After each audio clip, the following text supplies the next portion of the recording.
Bonjour, ravi de vous retrouver. Le fonctionnement des organes reproducteurs est continu chez l'homme alors que chez la femme, il suit des cycles de 28 jours en moyenne. Je m'explique.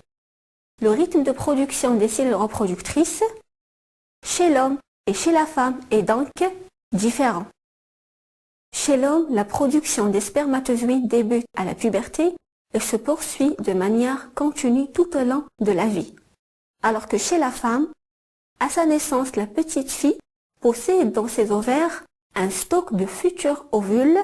Leur maturation dans les ovaires débute à la puberté et s'arrête à la ménopause vers les 50 ans. Alors, que se passe-t-il au cours de l'activité cyclique de l'appareil reproducteur féminin? C'est ce qu'on va découvrir ensemble dans la partie suivante. Et on commence tout d'abord par le cycle menstruel chez la femme. Le premier jour des règles est le premier jour du cycle. Les règles reviennent en moyenne tous les 28 jours. C'est la durée de ce que l'on appelle cycle féminin. Les règles correspondent à la destruction presque totale de la muqueuse utérine. C'est ainsi on explique l'origine des règles. Ovaires et utérus ont un fonctionnement cyclique.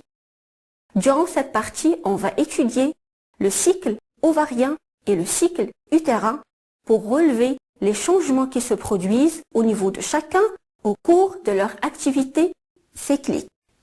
La première phase du cycle ovarien est appelée phase folliculaire, déclenchée le premier jour des règles, qui correspond à la destruction presque totale de la muqueuse utérine.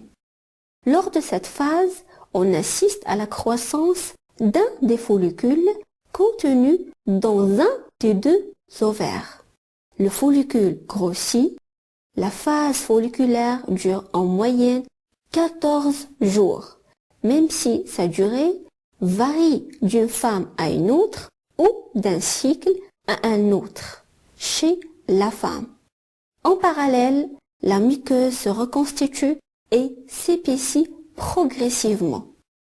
Autour du 14e jour du cycle, le follicule éclate et libère l'ovule qu'il contient dans la trempe utérine. C'est l'ovulation. Après l'ovulation, le follicule qui avait grossi lors de la phase folliculaire se retrouve désormais dépourvu d'ovule. Ce follicule sans ovule se transforme en corps jaune. Durant cette phase, on remarque que les glandes se développent dans la muqueuse et des vaisseaux sanguins s'y multiplient. Si l'ovule n'est pas fécondé, le corps jaune régresse et disparaît. Cette dernière phase du cycle ovarien, caractérisée par la présence du corps jaune, est appelée phase lutéale. Vers la fin du cycle, la muqueuse est à son épaisseur maximale. Si l'ovule est fécondé, elle est prête à accueillir un embryon. Si l'ovule n'est pas fécondé, la muqueuse utérine est éliminée au moment des règles, déclenchant le début du cycle suivant. La conclusion qu'on peut tirer est la suivante. Le cycle de l'ovaire et le cycle de l'utérus sont synchronisés. Le synchronisme des cycles ovariens et utérins ne doit rien au hasard. L'ovaire, au cours du cycle, sécrète deux hormones dans le sang qui vont agir sur l'utérus, les oestrogènes et la progestérone. Alors, comment ces hormones agissent sur la muqueuse utérine au cours de l'activité cyclique de l'utérus? Régulation et contrôle hormonal. Au début du cycle, la concentration sanguine des deux hormones est très faible. C'est ce qui cause les règles. Les oestrogènes sont sécrétés lors de la phase folliculaire par les cellules des follicules et agissent sur le développement de l'endomètre paroi utérine. Au fur et à mesure que le follicule augmente de taille et grossit, la sécrétion d'oestrogène augmente aussi. L'utérus réagit alors en régénérant sa muqueuse. Après l'ovulation, c'est surtout la progestérone qui est sécrétée. La progestérone est fabriquée par le corps jaune et donc sécrétée lors de la phase lutéale.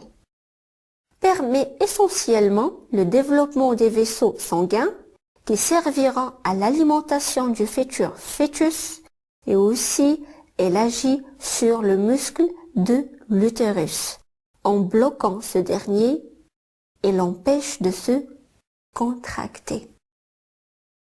Dans le cas de la non-fécondation, le taux de progestérone est réduit vers la fin du cycle, ce qui provoque la contraction du muscle utérin et la destruction de la muqueuse utérine, ce qui déclenche l'apparition des règles.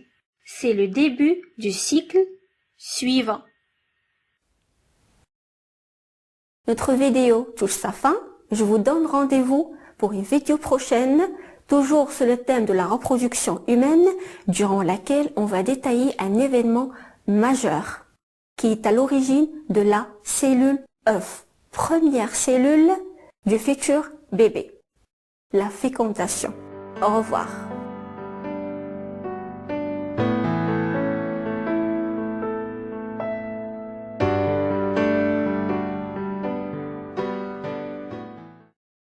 Si l'ovule est fécondé,